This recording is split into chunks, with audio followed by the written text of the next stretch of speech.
punya salah, ibu punya salah, bapak-bapak punya salah, semua kita bersalah.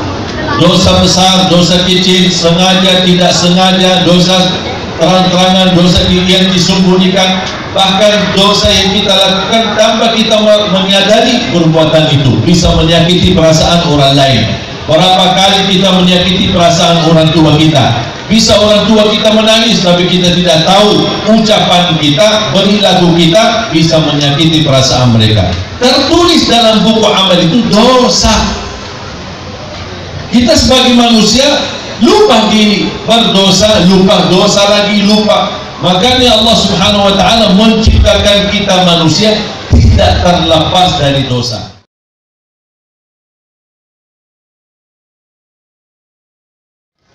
Alhamdulillah, syukurillah, saya bangga sekali bisa hadir bersama jemaah di sini. Dan dalam kesempatan ini saya ini ada beberapa nasihat dan amalan sekaligus insyaallah mudah-mudahan menjadi bermanfaat buat kita semua. Pertama-tama kita tahu sebagai manusia hidup di dunia ini ada tugas yang wajib kita jalani. Berarti kehidupan kita semestinya tidak sia-sia.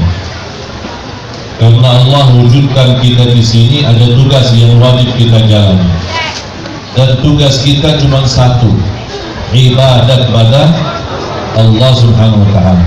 Wa ma khalaqtul jinna wal insa illa liya'budun. Kami menciptakan jin dan manusia untuk hanya beribadah. Berarti hal yang terutama yang wajib kita fokuskan adalah ibadah. Selain itu adalah usaha sampingan, bukan usaha utama. Contoh, mengurusi keluarga, cari nafkah, mencari usaha, mencari apa ini AIU, ini semuanya namanya ikhtiar dan usaha, tapi masih di luar keutamaan dan alasan diciptakan kita oleh Allah.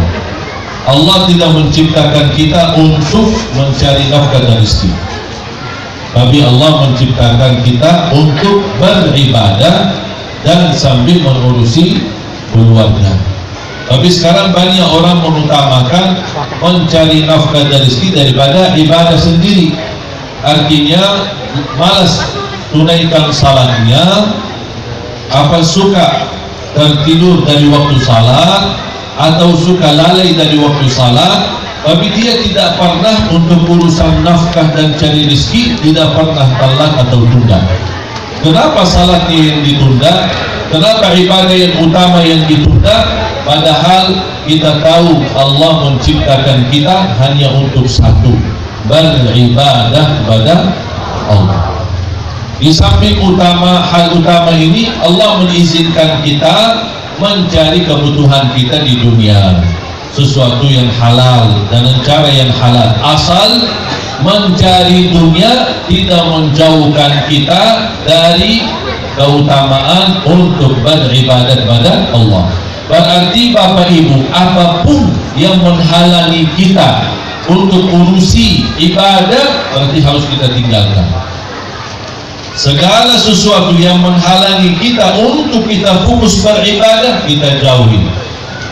Jangankan urusan dunia, anak dan keturunan kita, harta kita sendiri, Allah selalu mengingatkan kita, ya ayyuhalladzina amanu la tulhikum amwalukum wala auladukum an dzikrillah. Orang beriman, jangan dilalaikan oleh hartamu dan keturunanmu dari zikir kepada Allah Subhanahu wa ta'ala.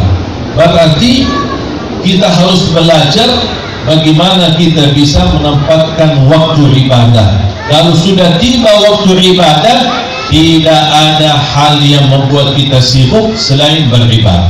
Contoh, kata Siti Aisyah radhiyallahu anha, Rasulullah sallallahu alaihi wasallam ketika bersama saya mesra, senang, kita bercanda, kita berbicara bersama-sama, makan bersama-sama.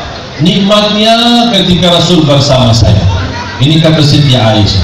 Tapi ketika sudah tiba waktu salat dan Bilal kumandang azan, kata Siti Aisyah, begitu terdengar suara azan, sungguh Rasulullah sepertinya tidak kenal sama aku lagi.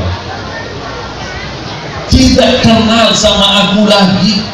Padahal sebelum azan masih mesra, masih senang sama istrinya. Sampai Siti Aisyah merasa bahagia.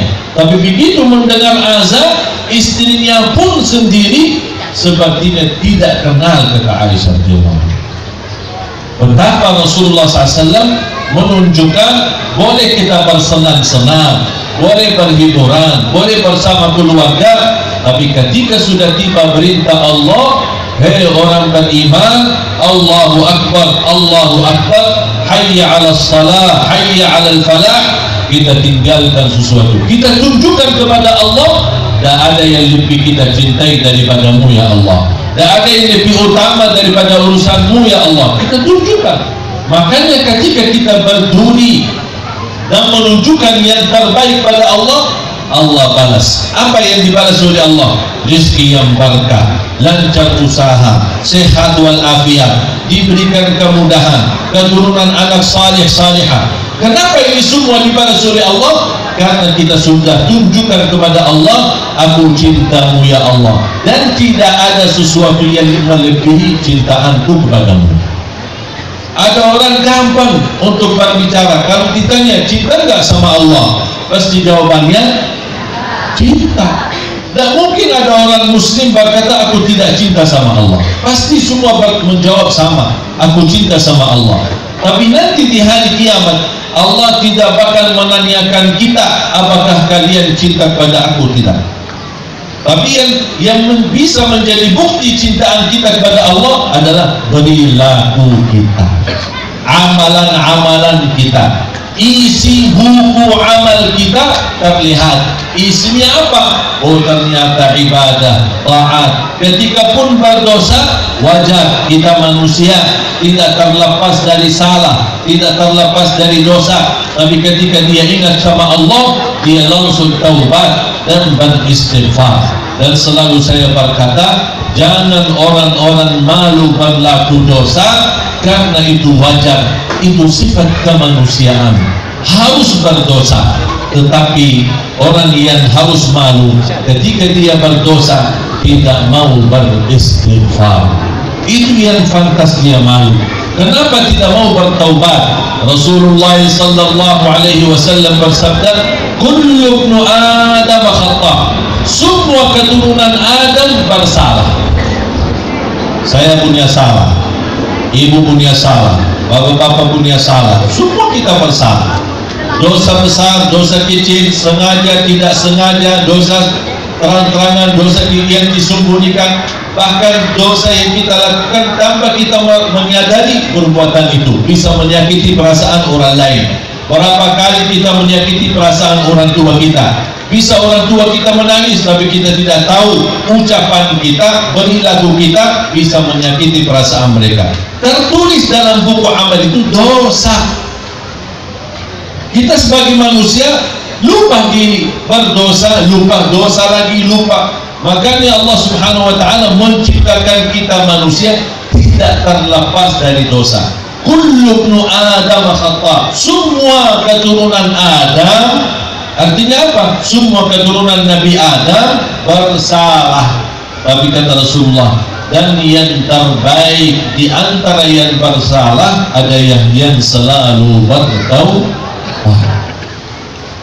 Rasulullah sendiri aja beristighfar 100 kali dalam sehari.